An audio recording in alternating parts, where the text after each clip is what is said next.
So today we'll just be speaking very briefly about an evaluation of the outcome of selective breeding on the growth performance of tilapia. We use 2 different strains here. This will be done by myself, Maya, from the Cape Eleuthera Island School in the Bahamas, and Mr. John Reid, who works with Aquaculture in Florida. So we'll just be having a quick background on the different strains of tilapia that we used, talk a little bit about the methodology, the preliminary results, since this is still ongoing, quick discussion, and then what the next steps will be.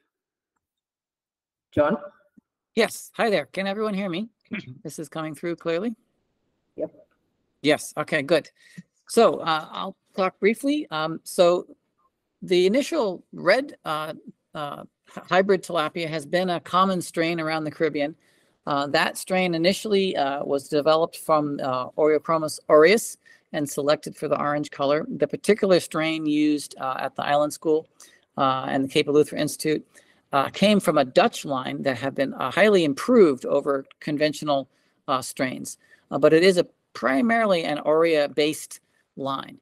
Aquaculture's production introduced our 21st generation, so we've been doing this since 1998. Yes, or actually 1988, sorry. So what we've done is to cross Aurea with Niloticus. And there's also a common cross around the world. But the reason for it is that Aureus is a relatively slow-growing fish. It's very hardy. It's got a great body shape, but it's slow. Niloticus, of course, is very fast, but it's a little more delicate. And it has a skinnier body morphology, skinnier shape, lower fillet yields. But, of course, it's a fast grower. So some of the other lines have been based upon breeding up just the Niloticus, and others have been about breeding up just the Aureus lines. We crossed the 2 together, creating an F1. And that gives us the best, really, of both. We get a fast-growing, fatter fish that is hardy. And then we also get the addition of the hybrid vigor or heterosis. So you get double strength. You get the strength that comes from the Aureus line, and you have the strength from the hybrid.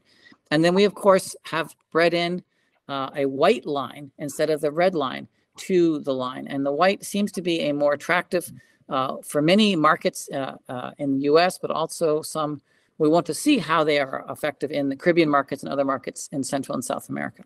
So I'll put that there for now. One other thing I'll mention is that the option of a skin-on fillet seems to be more viable with a white fillet than with other colors.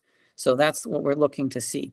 But the bigger part is the better growth and the strength and the body shape of the F1 hybrids. So we basically took some fish, about 25 of each red hybrid as well as the white strain, set them up in 2 separate tanks, but under the same environmental conditions. And we fed them, or continue to feed them, 5% of their body weight daily.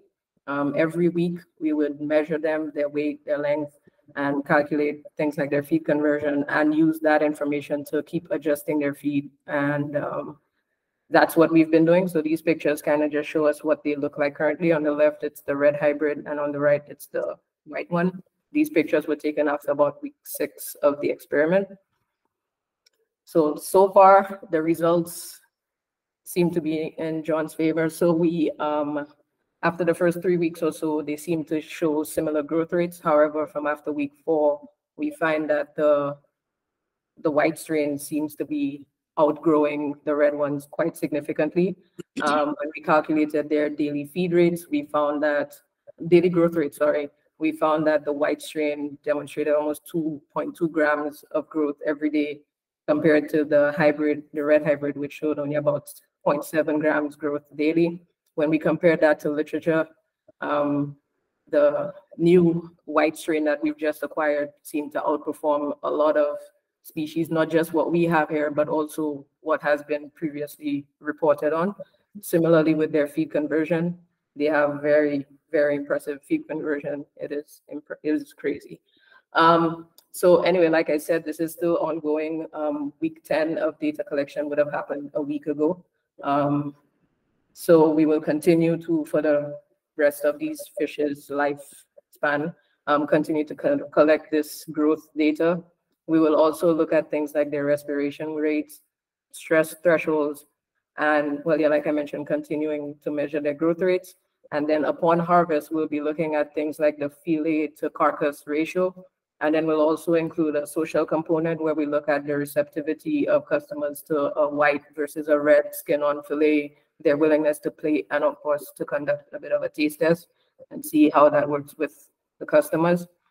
I'll just let John talk a little bit more about Aquaculture now.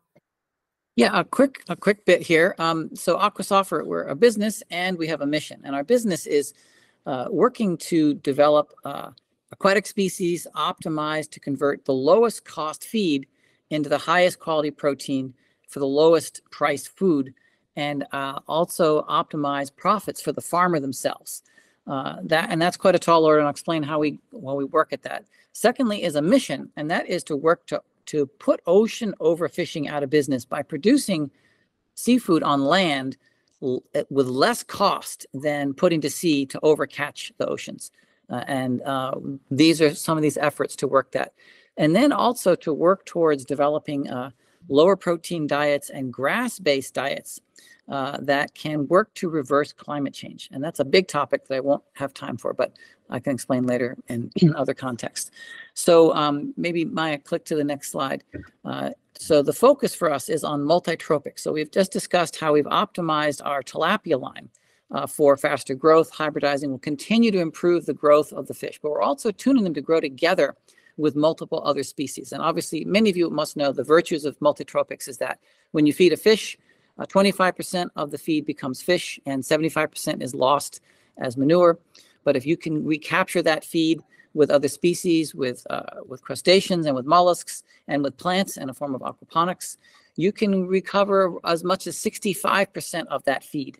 And that is incredibly more profitable for the farmer. Instead of paying, it almost triples the value they get from the same feed that they put into a system. So it's very important to integrate your species with multitropics to really create that low-cost food for people as well as better profits for the farmers.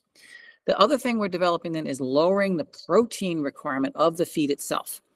Protein is one of the most expensive parts. The common protein diet for most is like a 32 to 35% protein.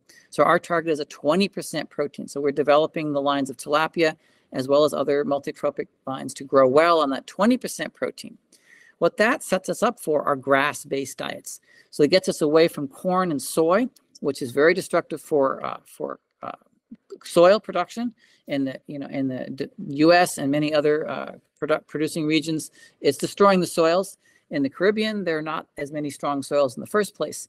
So grasses are much more resilient to climate change. They grow better on less water. They tolerate drought. They tolerate floods, heats, and yet still they rival biomass. So by getting the protein levels down, we can start to adapt grass diets for our multitropic lines and all the lines in general. But the last thing that does for us is grasses are very carbon negative. We can sequester roughly 2 tons of carbon per acre of grasses growing. And if we can convert 30+% of our culture land growing grains to feed animals to grasses, we can sequester enough carbon in about 45 years to reverse climate change. One of the few most powerful ways for reversing climate. So aquaculture can be a way to catalyze the market for grass diets. So I'll pause with that a little bit there because that's a lot I just threw at everybody, and see what thoughts or questions come up. And Maya, you have a few more completing comments as well. Sure. So yeah, I just wanted to point out this picture here. This would have been from another farmer using these same fish from Aquaculture, and this would have been harvested after about 8 months. And this fish is about 1.75 pounds. So that's just, I guess, a sign for anybody who grows red hybrid. You could compare growth rates of that to this one. Just want to thank you all for listening and take a moment to recognize the Caribbean Aquaculture and Education and Innovation Hub for, I guess, allowing us this opportunity to be a part of this conference. Thank you. Yes, thank you for being a part of this conference. I think we have time for one question. I see Peter has his hand raised already, so please go ahead, Peter. Thank you. I find myself constrained when mention of aquaculture comes up to mention a couple of things. I was really happy in what I heard coming out of the last presentation, especially John's push in terms of multi-trophic aquaculture, because the CRFM's working group on aquaculture at its fourth meeting had actually made a recommendation that IMTA, integrated multi-trophic aquaculture, be utilized to provide a way forward for aquaculture in the region, and had interestingly also 2 presentations earlier said that consideration should be given to the use of aquaculture to restock, in terms of restocking and that sort of thing. So just those thoughts that I thought I might take the opportunity to share. Thank you very much. Thanks. You're welcome. There's nothing, I guess, to answer on that, but thank you for the comment. And obviously, the more we can grow on land, the more we can let the natural stocks recover and still have room for our fishers to catch on an artisanal basis. But the more we can raise fish less expensively, we can put the big commercial factory trawlers and that like out of business, which is one of my missions. Yes, thank you very much for your contribution, Maya, Avril, and John Reid, and for your question, Peter.